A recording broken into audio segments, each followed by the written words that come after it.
De l'Intérieur et de la Sécurité, Excellences, Monsieur le représentant spécial de la CEDEAO, cher ambassadeur Cheka, Monsieur l'ambassadeur de la République fédérale d'Allemagne, cher Monsieur Overfeld, Mesdames, Messieurs les représentants du corps diplomatique et des organisations internationales en vos rangs et qualités, distingués participants de la conférence conjointe de la CEDEAO et de la FES qui se tiendrait ici à l'EMP.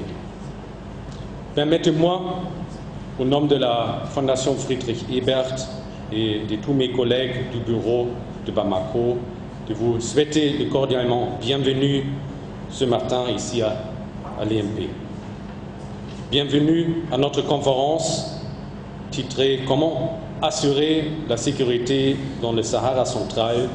Quel rôle et quelles responsabilités pour l'État et les collectivités locales ?»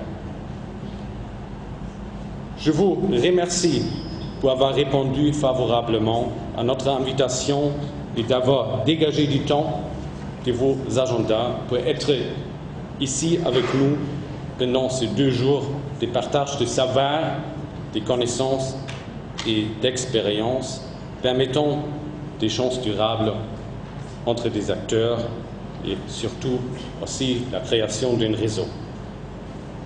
Nous sommes très heureux d'accueillir à notre conférence des experts venus d'Algérie, du Bénin, du Burkina Faso, du Cameroun, de la Côte d'Ivoire, de la Libye, évidemment du Mali, de la Mauritanie, du Maroc, du Niger, du Nigeria, du Sénégal, du Tchad, du Togo et de la Tunisie.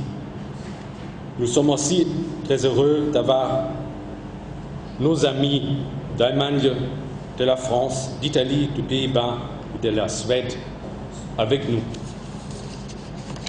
Excellences, Monsieur le ministre, en décembre 2013, la Fondation Friedrich Ebert, sous la direction de ma précédente représentante ici, Madame Lohmann, a organisé ici même à l'EMP une conférence régionale dédiée à l'architecture sécuritaire dans le Sahara central.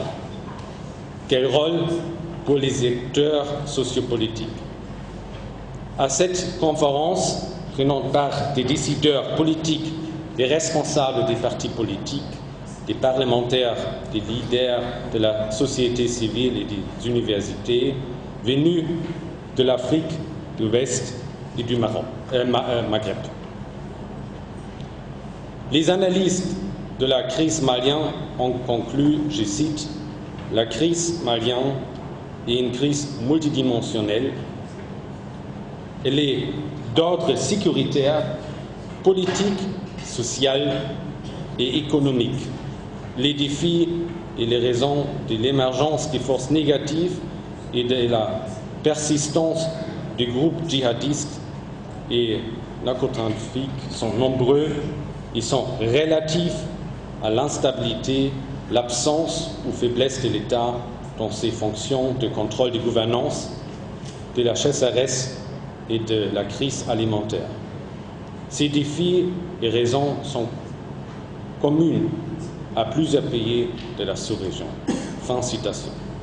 Cette conférence a surtout recommandé de multiplier des conférences similaires en tant qu'exercice d'échange continu durable entre les parlements, les acteurs sociaux des pays du Sahel et du Maghreb, surtout de la Sahara centrale, afin d'harmoniser leurs actions et d'accompagner effectivement les États.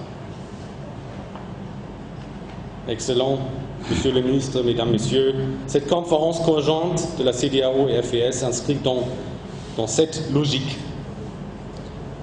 Elle offre un espace d'échange à des acteurs multidimensionnels afin de contribuer à des solutions multidimensionnelles, à une problématique multidimensionnelle.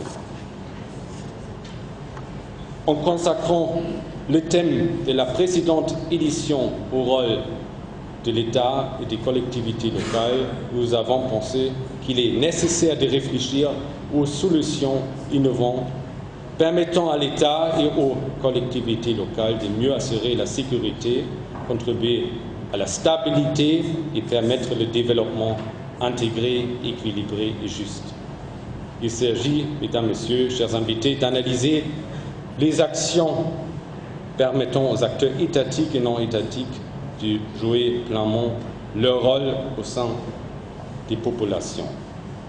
Pour cela, il faut se faire inspirer des meilleures solutions que nous trouvions pas seulement dans notre région, mais aussi bien au-delà. Mais il faut aussi saisir le rôle de la communauté internationale avec ses missions militaires étrangères pour soutenir le Mali, pour amener une solution durable de la crise. Excellences, Monsieur le Ministre, les défis et menaces sont communs, les solutions devront être les mêmes. La lutte contre le terrorisme et le djihadisme au Moyen-Orient, en Afrique de l'Ouest, au Maghreb et en Occident sont la parfaite illustration de la nécessité de mutualiser les efforts pour mieux servir les populations et les communautés. C'est également un impératif pour intensifier la coopération dans la sous-région, plus particulièrement entre l'Afrique de l'Ouest et le Maghreb.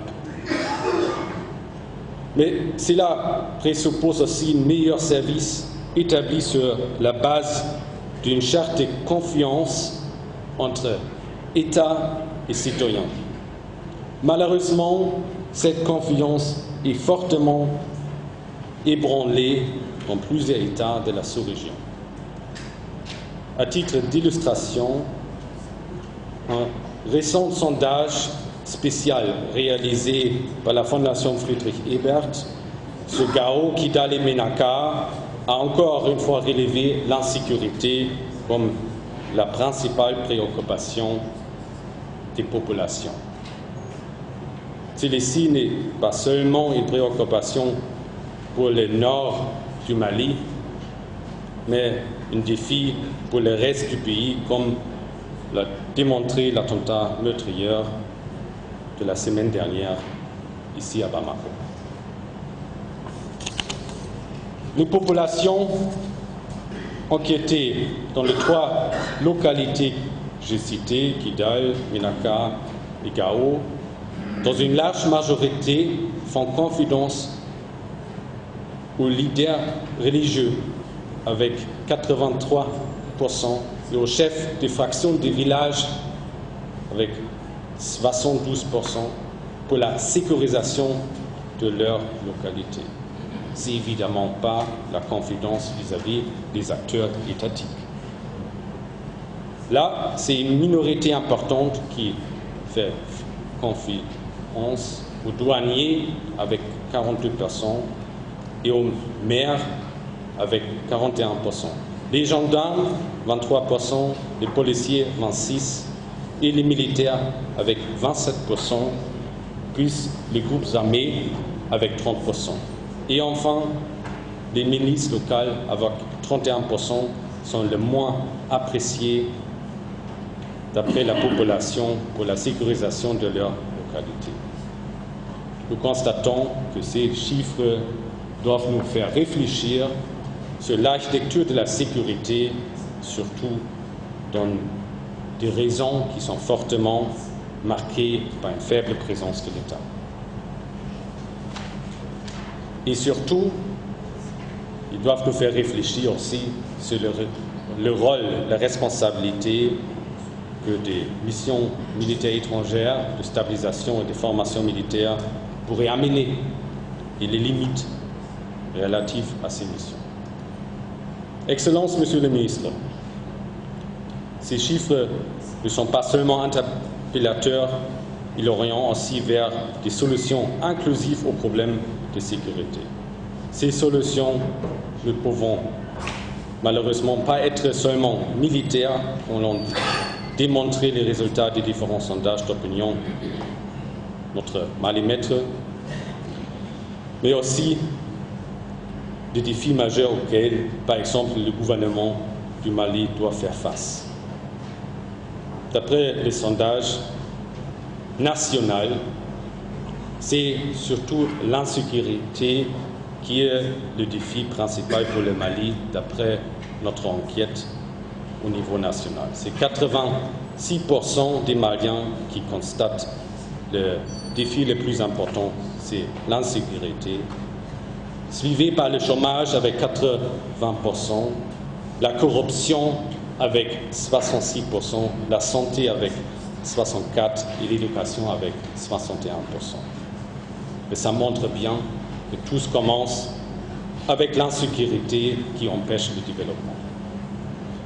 Notre approche doit nécessairement d'aborder un visage humain si l'on veut grandir la sécurité, la stabilité et le développement.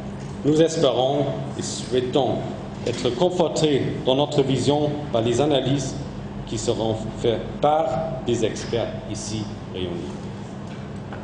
Mesdames, Messieurs, les manifestations des rues auxquelles nous assistons aujourd'hui à travers le monde sont la parfaite illustration que les défis ci-dessous mentionnés ne sont pas l'apanage du seul Mali. Ça nous concerne tous et nous sommes ravis d'écouter vos analyses. Distingués conférenciers invités, avant de terminer, je voudrais remercier notre partenaire, la représentation spéciale de la CEDEAO au Mali, pour ses efforts dans la stabilisation du Mali, mais surtout pour sa confiance en la FES pour contribuer à la résolution de problèmes communs. Cette première activité rentrant dans le cadre de la célébration du 40e anniversaire de la CEDEAO est une étape vers la réalisation de la CEDEAO des peuples. À cette conférence, nous vous souhaitons, chers amis chacun, et à vous, à votre équipe et toute la CEDEAO, joyeux anniversaire. Je vous également remercie le directeur général de l'EMD pour votre constante disponibilité pour nos activités et pour votre soutien de cette conférence. À vous tous, merci d'être venus. Je vous remercie et vous souhaite une excellente conférence. Merci de votre attention.